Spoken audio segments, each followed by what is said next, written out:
சட்டமன்ற தேர்தலில் தளபதி மு.க. ஸ்டாலின் தலைமையிலான மதசார்பற்ற முற்போக்கு கூட்டணி ஆட்சி அமைப்பது உறுதியாகிவிட்டது. அனைத்து தரப்பு மக்களும் தளபதி மு.க. ஸ்டாலின் தான்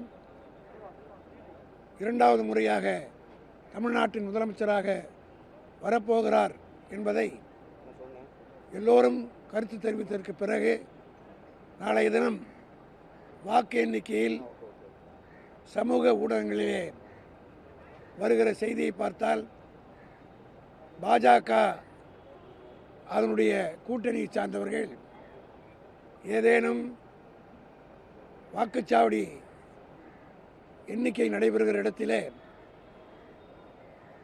திட்டமிட்டு ஏதேனும் செய்வார்களா என்கின்ற ஒரு சந்தேகம் எனக்கு ஏற்படுகிறது.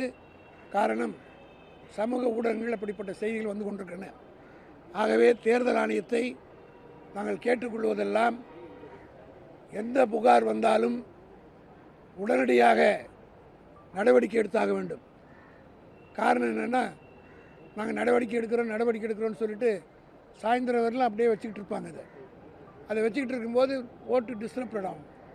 இதுக்கு பிறகு அங்கேயே லா அண்ட் ஆர்டர் கிரியேட் பண்ணி ஏதாவது பிரச்சனையை ஸ்டாப் பண்ணலாமா, கவுண்டிங்கை ஸ்டாப் பண்ணலாமான்னு செய்வதற்கு எல்லாம் பிஜேபி எதையும் செய்யக்கூடியவர்கள் தான் அவர்கள்.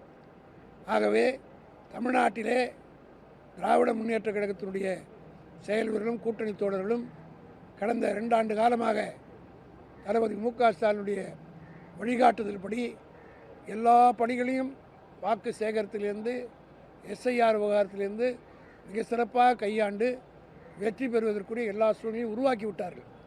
இதை கடைசி நேரத்தில் ஏதேனும் அதிகாரத்தை கையில் வைத்து கொண்டு இருக்கிற பாஜக தேர்தல் ஆணையம் அதுக்கு பி டீமாக செயல்படுகிறது என்பது நான் மட்டும் சொல்லவில்லை. இந்தியா பூராவும் இருக்கிற அனைத்து எதிர்க்கட்சிகளும் இந்த குற்றச்சாட்டை தான் சொல்லுகிறது.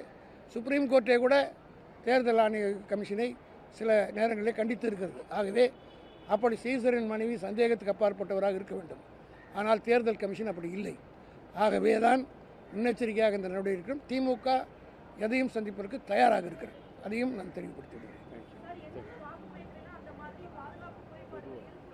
பொதுவாக ஜென்ரலாக ஸ்பெசிஃபிக்காக சொல்ல முடியாது.